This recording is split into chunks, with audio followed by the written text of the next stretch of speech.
एक बार गौतम बुद्ध अपने भिक्षुओं के साथ एक सभा में बैठे हुए थे। सभा में बुद्ध के चाहने वालों से ज्यादा उनके विरोधी थे। जिसने सभा का आयोजन किया था वो भी बुद्ध से ईर्ष्या करते थे। सभा का आयोजन एक राजा के महल में हुआ था, इसलिए राजा के सभी मुख्य लोग सभा में उपस्थित हुए थे।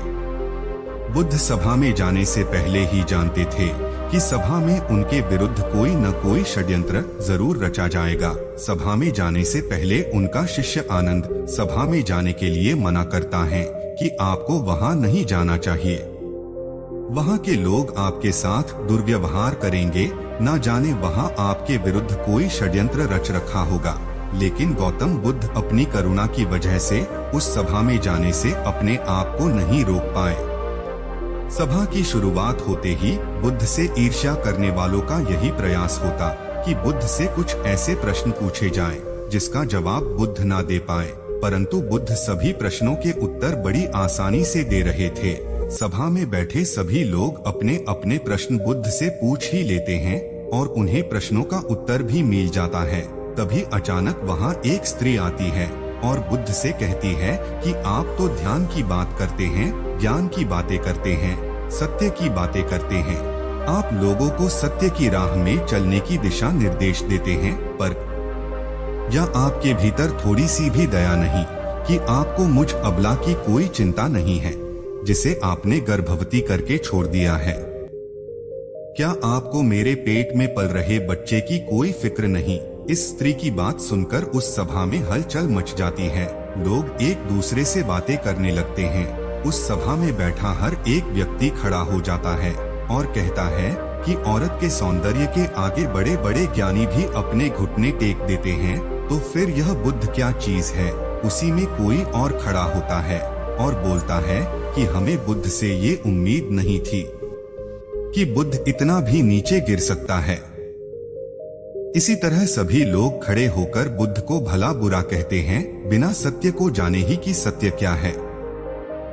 जब सभी लोग अपने मन की भड़ास निकाल लेते हैं, तब राजा कहता है कि बुद्ध आप अपनी सफाई में क्या कहना चाहोगे? और वह राजा भी बुद्ध से ईर्ष्या करता था। वह चाहता था कि कैसे भी बुद्ध बदनाम हो जाए।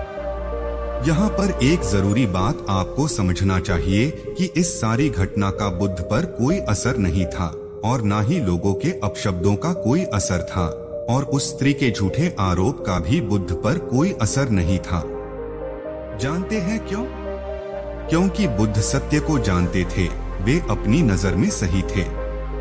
सूत्र यही है कि चाहे पूरी दुनिया आपके खिलाफ क्यों ना हो जाए, अगर आप अपनी नजर में सही है, अगर आप अपने आप को जानते हो कि आप सत्य के साथ खड़े हो, तो आपका कोई कुछ बिगाड़ नहीं सकता। सभा के सभी लोग संदेह में थे, यहाँ तक कि बुद्ध के कुछ शिष्य में भी संदेह आ गया था। लेकिन बुद्ध जानते थे कि वह क्या है, इसीलिए उनके चेहरे पर थोड़ा सा भी बदलाव नहीं था। राजा बुद्ध से कहते हैं कि क्या आप अपनी सफाई में कुछ कहना चाहेंगे?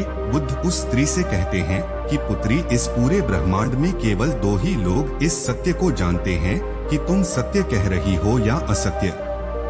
इससे पहले कि बुद्ध और कुछ कहते, वह स्त्री बुद्ध से अपनी नजरें चुराने लगी।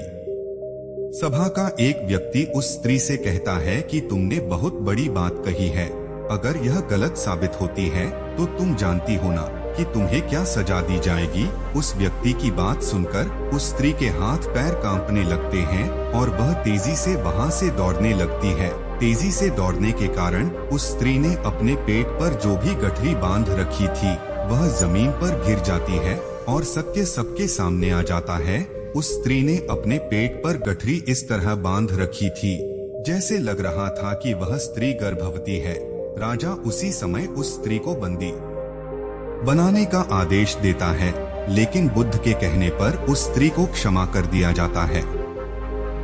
एक बात हमेशा याद रखिए कि आपका धैर्य और आपका अपनी नजरों में सही होना आपको बड़ी से बड़ी समस्याओं से बचा सकता है। इस बात से फर्क नहीं पड़ता कि कितने लोग आपके खिलाफ है, फर्क तो इस बात से पड़ता है कि क्या आप अपने साथ है।